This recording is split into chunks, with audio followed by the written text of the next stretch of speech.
Hello everyone, welcome back to my YouTube channel. मेरा नाम है अंकिता शर्मा और मैं आ गई हूँ एक और नई वीडियो के साथ।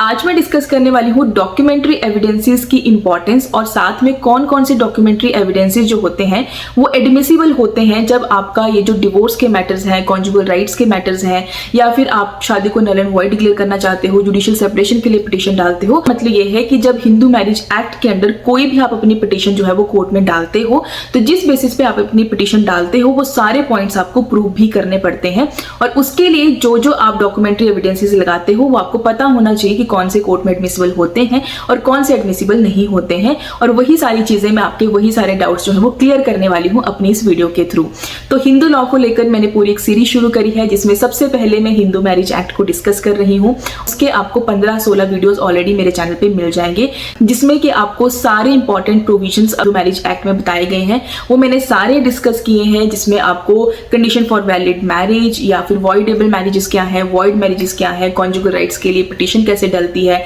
ग्राउंड्स क्या होते हैं डिवोर्स के लिए, एवरीथिंग आपको जो है वो मेरे चैनल पे मिल जाएगा। प्लेलिस्ट पूरी बनी है हिंदू लॉ के सारे प्रोविजंस को लेकर और इस वीडियो के डिस्क्रिप्शन बॉक्स में भी आपको उनके लिंक्स मिल जाएंगे। तो किसी ने वो वीडियोस नहीं देखी है, कोई देखना चाहता है, वो जाके मेरे चैनल पे देख सकता है। और अब मैं बिना किसी देरी के आज का वीडियो शुरू करती हूँ। तो section 21C of the Hindu marriage act ये क्लियरली कहता है कि कोई भी डॉक्यूमेंट्री एविडेंस जो आप अपनी पिटीशन के सपोर्ट में लगाते हो, जो आपने उसमें पॉइंट्स लिखे हैं उसके सपोर्ट में लगाते हो, वो डॉक्यूमेंट्री एविडेंसेस जो है वो कोई फर्क नहीं पड़ता कि वो स्टैम्प्ड है या फिर वो रजिस्टर्ड नहीं है। मतलब कि चाहे वो अनस्टैम्प्ड डॉक्यूमेंट्स है, चाहे वो अनरजिस्टर्ड डॉक्यूमेंट्स है, लेकिन अगर वो कोई ना कोई आपका पॉइंट जो आपने पिटीशन में डाला है उसके सपोर्ट में आप उसको जो है वो एज ए डॉक्यूमेंट्री एविडेंस जो है वो सबमिट करना चाहते हो तो वो सारे डॉक्यूमेंट जो है वो एडमिसिबल होते हैं। ऐसा नहीं है कि कोर्ट उसको ये कहेगा कि आपने ये डॉक्यूमेंट लगाया पर ये तो रजिस्टर्ड ही नहीं है, ये तो अनस्टैम्प्ड डॉक्यूमेंट है, तो उसको कोर्ट जो है वो नजरअंदाज कर देगा या फिर उसको कोर्ट जो है वो एडमिट नहीं करेगा। क्योंकि सेक्शन 21C ये क्लियरली कहता है कि सारे डॉक्यूमेंट्री एविडेंसेस जो है वो जो आपके मैटर से रिलेट करते हैं वो इस बेसिस पे रिजेक्ट नहीं होंगे, वो इस बेसिस पे उनको एडमिट ना करने का कोई रीजन नहीं होगा कि वो स्टैम्प्ड नहीं है या वो रजिस्टर्ड नहीं है। भले ही आपका जो डिवोर्स का मैटर चल रहा है, आपने मान लीजिए कि उसी में ही अपना प्रॉपर्टी वाला भी जो डॉक्यूमेंट है वो लगा दिया, अब वहां पे वो एडमिसिबल है, लेकिन वो ऐसा एडमिसिबल नहीं कि वो प्रॉपर्टी किसको जानी है, वो वाला डिस्प्यूट नहीं चल रहा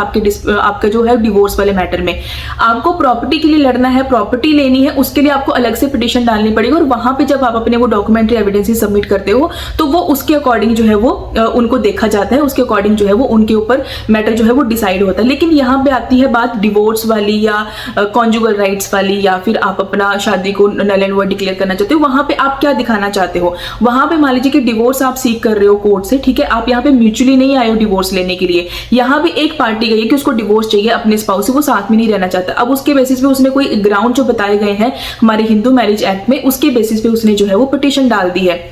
पिटीशन कोई भी ग्राउंड हो सकता है कि जो आपका स्पाउस है वो आपके साथ जो है वो चीट कर रहा है आपको, ठीक है, आपके होते हुए उसके अलग से एक्स्ट्रा मैरिटल अफेयर्स हैं, तो उस बेसिस पे आपको क्या चाहिए, आप चाहते हो कि आपको डिवोर्स चाहिए, आप नहीं साथ में रहना चाहते हो, तो वो चीजें आपने ग्राउंड तो बना दिया आपने, ठीक है, कि आपका स्पाउस आपके साथ ये कर रहा है, आप साथ नहीं रहना चाहते। अब आपको वो प्रूव भी करना पड़ेगा और उसके लिए आपको अपनी इंटेंशन भी बतानी पड़ेगी कि मैं नहीं चाहता था लेकिन मेरा जो स्पाउस है उसने मेरे ऊपर चीट किया और इसलिए मैं डिवोर्स जो है वो सीख कर रहा हूं। आपको ये दिखाना पड़ेगा। मान लीजिए कि आप ये दिखाते हो कि ये प्रॉपर्टी मैंने जो है वो अपने स्पाउस के लिए खरीदी थी, अब आपके पास उसके डॉक्यूमेंट्स हैं लेकिन मान लीजिए वो रजिस्टर्ड नहीं है, वो स्टैम्प नहीं है, तो कोर्ट उसको जो है वो ऐसा नहीं बोलेगा कि इसका तो कोई मतलब नहीं है, तो रजिस्टर्ड भी नहीं है, स्टैम्प भी नहीं है। आप अपनी इंटेंशन शो करने के लिए, आप अपना पॉइंट प्रूव करने के लिए दिखा सकते हो कि मैं तो मतलब अपने रिलेशनशिप में बिल्कुल लॉयल था, ठीक है, लेकिन मेरे पास एक वैलिड रीजन है कि अब मैं इसके साथ नहीं रहना चाहता। तो वो शो करने के लिए, वो वाला पॉइंट दिखाने के लिए आप उसको डॉक्यूमेंट्री एविडेंस को लगा सकते हो।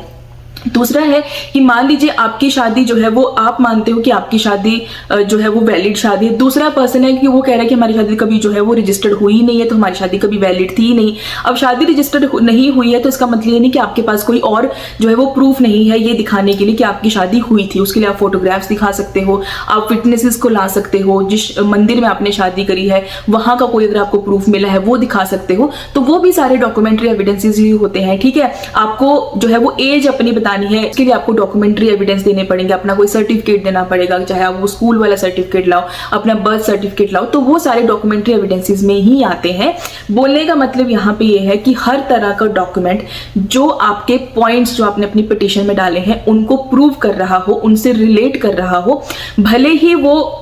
किसी और केस का भी डॉक्यूमेंट्री एविडेंस बन सकता है। मतलब कि वो जो आप डॉक्यूमेंट्री एविडेंस इस केस में लगा रहे हो वो हो सकता है कि किसी और मैटर में, कि कोई और डिस्प्यूट भी अगर आपके फैमिली में चल रहा है उसमें भी वो डॉक्यूमेंट्री एविडेंस बन सकता है, उसको भी आप जो है वो अपने डिवोर्स की पिटीशन में जो है वो उसको सपोर्ट करने के लिए लगा सकते हो। क्योंकि यहाँ पे सीधा सा और सिंपल सा रीजन है कि हर एक जो पॉइंट है आपकी डिवोर्स की पिटीशन में उसका जस्टिफाइड होना जरूरी है। आप अपनी तरफ से उन चीजों को प्रूव करने के लिए जो भी आपके पास चीजें अवेलेबल हैं वो आप डॉक्यूमेंट्री एविडेंस के तौर पे लगा सकते हो, भले ही वो स्टैम्प्ड है, भले ही वो रजिस्टर्ड भी नहीं है, उससे कोई फर्क नहीं पड़ता। बोलने का सिंपल सा मतलब ये है कि आपको कंफ्यूज नहीं होना है। अगर आपकी कोई भी ऐसी पिटीशन कोर्ट में डली है अंडर हिंदू मैरिज एक्ट, ठीक है, तो कोई भी डॉक्यूमेंट्री एविडेंस जो आप चाहते हो और आपको लगता है कि आपके मैटर से रिलेट करता है, आपके पॉइंट को वो सपोर्ट करता है, वो आप एज ए डॉक्यूमेंट्री एविडेंस जो है वो कोर्ट में सबमिट कर सकते हो। कोर्ट उसको एडमिट करने से मना नहीं करता है। इसके अलावा वही डॉक्यूमेंट्री एविडेंस हो सकता है कि किसी और मैटर में उसकी एडमिसिबिलिटी नहीं हो, ठीक है, किसी और एक्ट में मान लीजिए कि जैसे अनस्टैम्प्ड डॉक्यूमेंट्स होते हैं या अनरजिस्टर्ड डॉक्यूमेंट्स होते हैं, उनकी एडमिसिबिलिटी नहीं होती है ज्यादातर जो प्रॉपर्टी डिस्प्यूट्स होते हैं वहां पे। लेकिन जो आपका मैटर हिंदू मैरिज एक्ट के अंडर है वो प्रॉपर्टी से रिलेटेड नहीं है। यहाँ पे ये है कि आपको अपने पॉइंट्स प्रूव करने हैं, आपको अपना पक्ष रखना है कि मैं ये चाहता था और मेरे स्पाउस ने ये किया, मेरी तरफ से इतनी कोशिश थी अपने रिश्ते को बचाने की, लेकिन उसने ये सारी चीजें करी और उस बेसिस पे अब मैं जो है वो डिवोर्स चाहता हूं। तो वो आपको जो है वो प्रूव करना पड़ेगा। आपकी वाइफ क्रुएलिटी करती है या आपका हस्बैंड क्रुएलिटी करता है, तो वो सारी चीजें आपको जो है वो, अगर आपके पास उसके लिए कोई भी डॉक्यूमेंट्री एविडेंस अवेलेबल है तो आप जो है वो सब कुछ वो सबमिट कर सकते हो।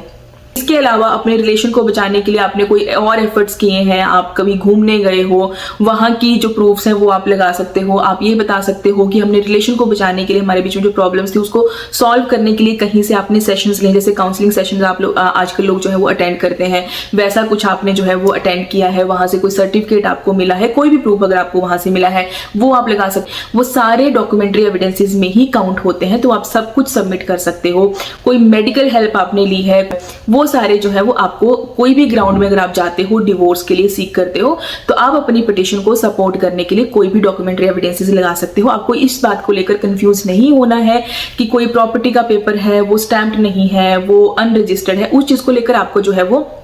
यहाँ पे अपनी पिटीशन में कंफ्यूज होने की और डाउट में जाने की जरूरत नहीं होती। आप हर तरह का डॉक्यूमेंट जो है वो अपने सपोर्ट में लगा सकते हो, बट वो रिलेट करना चाहिए आपकी पिटीशन के साथ। ऐसा नहीं कि आपका पॉइंट कुछ और है और डॉक्यूमेंट आप कुछ भी लगा रहे हो आके, ठीक है। तो आई होप आपको ये जो प्रोविजन है वो अच्छे से क्लियर हो गया होगा और आपको ये पता चला होगा कि आप अपने जो पिटीशन है उसको कैसे सपोर्ट कर सकते हो, कौन कौन से डॉक्यूमेंट जो है वो कोर्ट में लगा सकते हो। तो अगर आपको वीडियो अच्छी लगी है किसी भी सेंस में, कोई भी पार्ट इस वीडियो को, तो वीडियो को लाइक करना, शेयर करना, कमेंट करके जरूर जाना। मिलती हूँ आपसे नेक्स्ट वीडियो में और आज के लिए बाय बाय।